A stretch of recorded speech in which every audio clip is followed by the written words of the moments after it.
मित्रांनो, सैराट चित्रपटातल्या काही निसर्गरम्य लोकेशन्सपैकी एक लोकेशन म्हणजे कमलादेवी मंदिर करमाळ्याचं, आणि तिथेच मी आता बसले आणि माझ्यासोबत या मंदिराचे विश्वस्त म्हणजे सोमनाथ चिवटे आणि विनोद घुगळे हे दोघं जण आहेत.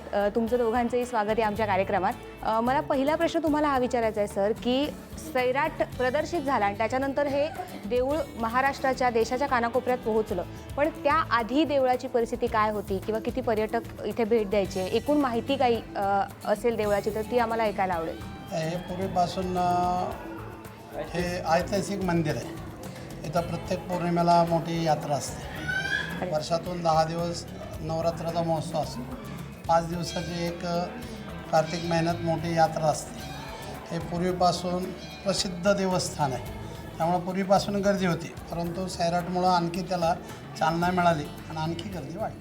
पण देऊळ तसं खूप प्रशस्त आहे, तर इथे सगळं शूट वगैरे झालं होतं, तर या देवळाची अजून माहिती काही? देवळ म्हणजे मंदिर म्हणजे राजेराव रंबाचं एक 1680 सालचं मंदिर आहे. ते अतिशय पौराणिक आहे, अजून म्हणजे भक्कम स्थितीतलं आहे मंदिर आणि नेहमीच गर्दी असते इथं देवळ.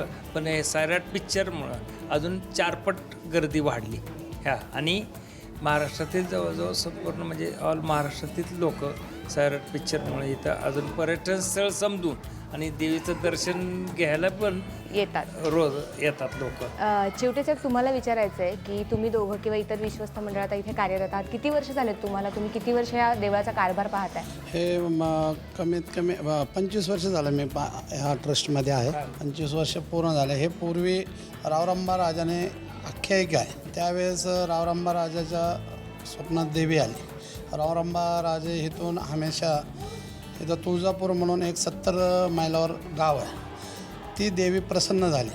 पण तो राजाला वाटायचं की देवी आपल्या करमाळ्यात असावं. देवी एक दिवशी स्वप्नात त्यांच्या आल्यानंतर हे परत तिकडे गेले, तुळजापूरला गेले दर्शनासाठी. दर्शनाला गेल्यानंतर मग देवीने त्यांना अट घातली, मी करमाळ्याला येते. मग ते देवीने त्यांना अशी अट घातली की तुम्ही पुढं घोड्यावर जावा, मी मागून चालत येते.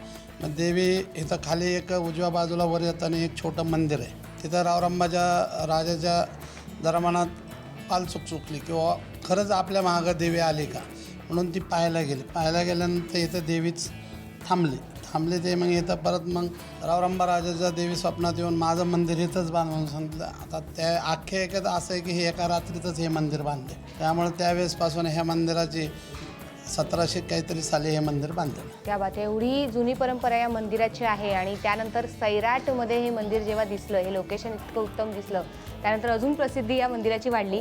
पण साधारण किती दिवस इथे शूट चालू होतं? कारण बरेचसे सीन इथे झालेले आहेत देवळात. म्हणजे माझ्या मागे हे खांब दिसत आहेत मला. शूटिंग 2016 पर्यंत शूटिंग चालू होती.